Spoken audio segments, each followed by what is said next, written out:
Wait, 3, 2, 1, go!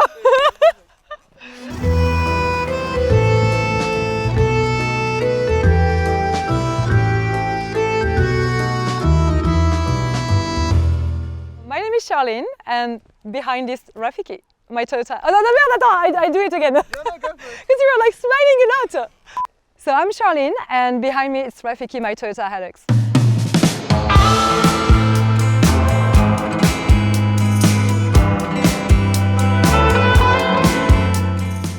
I basically wanted to go for a Hilux because 2 years ago I was roaming through Africa and I was in Ethiopia at that time, and then I flew to Johannesburg and I just wanted to discover Southern Africa my own way, okay? And so I was like, oh, I saw like on Instagram and YouTube so many guys with like equipped 4x4s and stuff, and I just wanted to rent one of them. So I rented a Toyota Hilux from Brits in Johannesburg, and it was a Toyota Hilux single cab.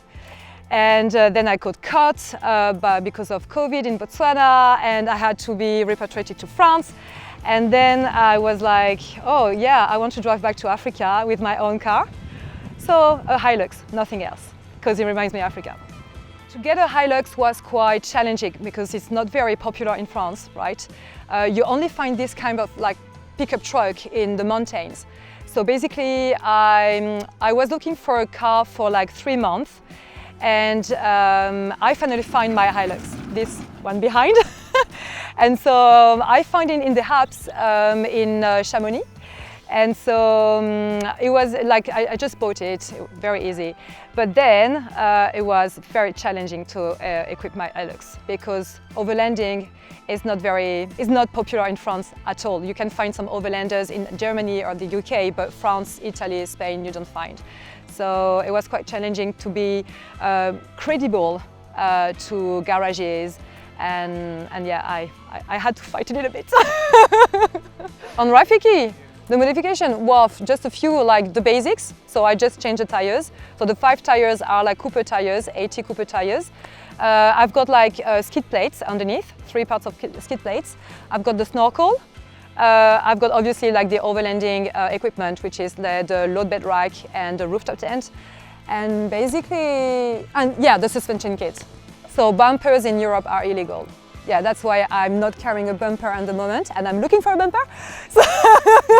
So if you know, in Europe it's very funny because when I was like crossing, because I crossed like 17 countries, and they were like always wondering about this big box at the back, and I was like, it's not a big box, it's a rooftop tent, and I sleep in it. I mean, the majority, 19 people of people I met on the road, they were like so shocked about this big thing at the back and wondering like, can you open it? Can we see what's inside? I'm like, it's basically a tent, so you know. And they were like, really? I was, yeah, I swear. So I was showing pictures. It was very funny to see like people. It's not common, and now like more and more people, they want to try this. So that's cool. So I didn't know it was called overlanding. Because like if we talk about overlanding, I did that with my parents when I was roaming in Morocco. I was like the very first time I was like 10 or 12 or something. And so a few times in Morocco with my parents, we just like overlanded over Morocco with a 4x4. My sister and I, we used to sleep on the roof, but with no tent, just on the roof, you know, with some like fence around. And my parents and my brothers like on the ground. And I loved it. So every time I was like, Dad, can I sleep on the roof? So every time I was like, okay, you two on the roof. And then like, well, just in Morocco, just happened in Morocco because it's not like popular in Europe. And then yeah, in Africa 2 years ago. And I was like, I want this to be my life. Because like the initial plan was to drive from France to Oman in the Middle East, and so through Turkey and then like Iran and all those countries.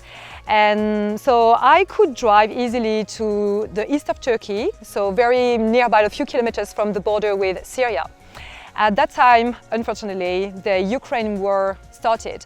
So many things, you know, happened around the world, right? And because of that, and so I was like, okay, it's not safe. Like it was not very safe, right, to drive as a solo female overlander through the Middle East.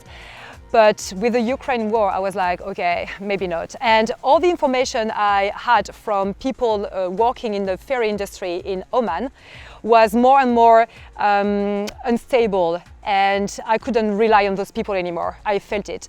So I was like, okay, I need to find a solution, a backup. So basically I started calling, thanks to my Turkish friend Gözde. At that time, I started calling so many like people over like the Mediterranean Sea to find a ferry, like a cargo ship for me and like Rafiki and me maybe, because sometimes they take passengers on board. And yeah, it was too expensive. So a girl named Eva Zubek, she helped me. She just told me about like a German company based in Hamburg called Caravan Shippers, because I really like them. They just like, yeah, they just quote me, and it was, the price was very interesting. And so I was okay, I will drive back to Europe and to the north of Germany. But the thing is, like, I had to drive in 5 days. And I was in the eastern Turkey. So I had to drive almost, yeah, 7,000 kilometers in total in 10 days, and then from Istanbul in 5 days to Hamburg. And yeah, I just finally put Rafiki on the cargo ship in the container, in the 20-feet container, and then I flew to South Africa. And now we are here. From now, the plan is just to breathe and to go at my own pace. And I think I've got the best route, the planned route ever, because it's not planned. Yeah, I just want to go with my heart. I've got friends who are going to join me on the road, and but mostly with the flow. I mean, I don't want to be and to feel frustrated with time and people and regulations and everything. It doesn't exist to me anymore. So just freedom. My best memory, I think it was on Tuesday when I saw it. Yeah, it gave me goosebumps. Yeah, sorry. No, it's fine. Woo! You still have this? Get together! I hate you! No, it's perfect. Oh God, see, it's very authentic. Yeah, exactly, that's my one. Yeah.